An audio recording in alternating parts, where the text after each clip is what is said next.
هي الزوجة الملكية العظمى والأم الملكية، هي الأميرة الوراثية، هي الثناء، محبوبة أمون وموت، هي المتنعمة في الريش المزدوج، هي سيدة الأرضين، هي الجميلة التي أتت، وهي التي تشرق لأجلها الشمس. إنها الملكة نفرتاري، واسمها يعني أفضلهم أو أحسنهم، وهذا يؤكد على عظيم مكانتها بين زوجات رمسيس الخمس، ويؤكد على مدى جمالها الذي نراه ساطعا في نقوش مقبرتها، وهي أغلى مقبرة يمكن زيارتها من كافة المقابر التي اكتشفت من قبل.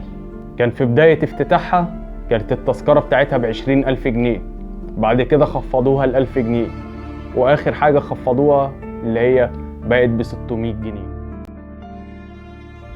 مقبرتها تقع بالطرف الجنوبي للجبان الطيبة بوادي الملكات تحديدا، وتأخذ الترميز QV66.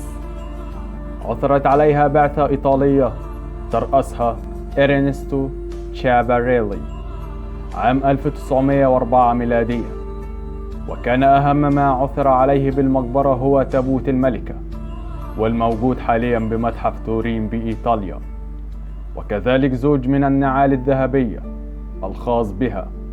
عندما اكتشفت المقبرة كانت في حالة سيئة من الحفظ، وذلك يرجع لعدة أسباب، منها طبيعة صخر الجبل في تلك المنطقة، وكذلك الزلزال الذي أثرت عليها النقوش بمرور الأعوام فأصابتها بالتشققات، ولذلك ظل العلماء عاكفون منذ لحظة الاكتشاف 1904 وحتى أواخر الخمسينات من القرن الماضي يقومون بأعمال الصيانة والترميم، واستمرت الأعمال، واكتشفت العلماء في الثمانينات إنه لم يكن هناك دخل للزلزال في التشققات، وإنما كان ذلك بسبب الأملاح التي يحتويها الحجر الجيري للجبل بشكل عام. فبدأوا يعملوا على منع تسرب الأملاح بوضع طبقة لاصقة بين الجس والصخر، وأيضا عملوا على استعادة الألوان الأصلية للمقبرة. افتتحت المقبرة للزيارة عام 1995 ولكن بشروط، وهي منع التصوير بكافة أشكاله والتحكم في أعداد الزائرين.